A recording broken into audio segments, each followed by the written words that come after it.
Hello everyone, welcome and welcome back to RM English. This is 1 minute learning. Part 1. First sentence, try again. फिर से कोशिश करो, try again.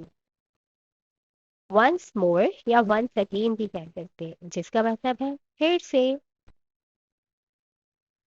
Spit out, फूक दो. Spit out. Pop the balloon, pop the balloon. गुब्बारा फोड़ दो. Speak up, बोलो या फिर ऊंचा बोलो. Speak up. होल्ड ऑन या हैंग ऑन दोनों का मतलब होता है रुको, इंतजार करो. ईट स्लोली, आहिस्ता खाओ. ईट स्लोली. लुक अप, ऊपर देखो. Look up.